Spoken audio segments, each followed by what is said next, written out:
right, and next we've got comment on Season 2 Coco Bloom Update Week 6. This is from N. Dominguez 420. He said, looking good, bro. Peace. Absolutely agreed. I think things are looking really good at that point. Thank you for the comment, Dominguez. Appreciate the view and the comment. All right, here's a comment on Season 2 Coco Grow Bloom Week 6. This is from D Love the Weed. He says, stop the SI at week 5 or 6. Absolutely. That video was week 6, and that was the last time I used it, so could not agree more. All right, and here's another comment on the week 6 update from Season 2, and this was again from Victor Manuel Rosas, and he said, awesome vids and info. Was kind of hoping you could break a few weeks down for us, like when to water and feed throughout the week. Any info would be great. Thanks. Victor, basically what I do is pretty much everything that I talk about in the videos. I do a weekly feeding reservoir, and I administer that right at the time that I mix up the reservoir.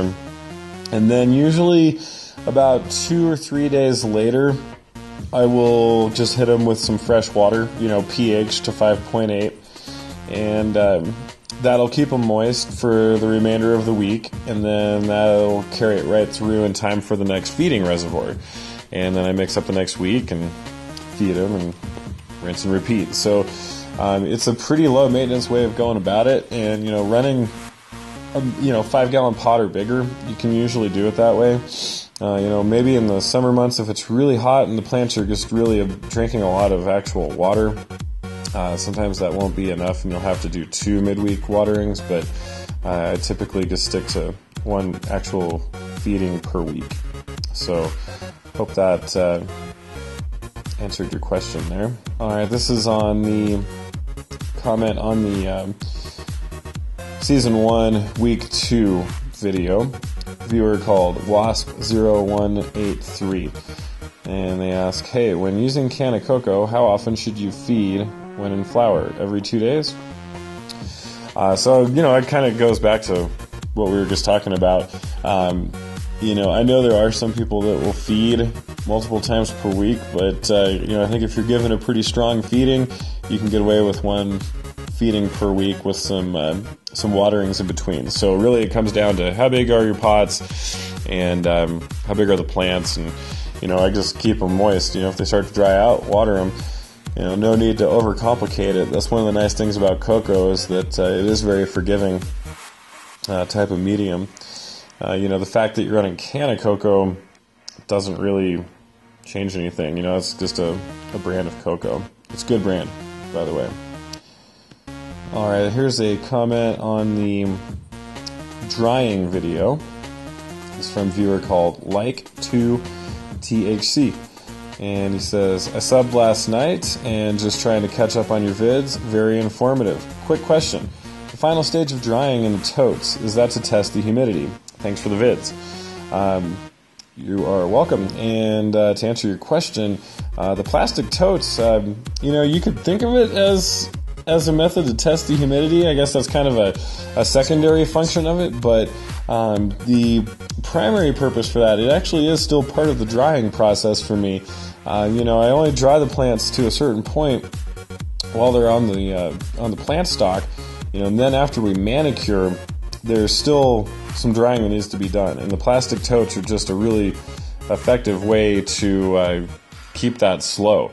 Because if you manicure the buds and you just leave them sitting out on a rack, they could end up drying out too much, and that would prevent you from having a successful cure after the fact. So the plastic totes are just really kind of it's like a half step between drying and curing for me.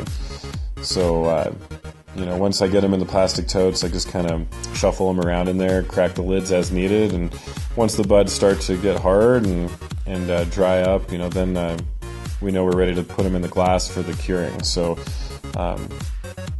hopefully that answers your question. There's a comment on the part 2 video on the cloning, which is actually the procedure part. And this is from Walt Koff. And Walt just simply says thank you for the video. And you're very welcome, Walt. I'm glad that that was helpful for you by the sounds of things. Thanks for watching. All right, guys. Well, I think that pretty much covers all the new activity over the last couple weeks. So, hopefully that was somewhat informative for you guys, and maybe you got a couple takeaways. I just like to share everything with everybody, and hopefully something becomes a learning process at some point. Well, then we'll go ahead and get this uploaded. I'm working on uploading the first couple of videos on the edible stuff right now, and we'll also got the final update from the flowering garden to go over the week 7 feeding, and then of course just talk a little bit about the flushing, and let you guys have a look at the ladies one last time before they come down.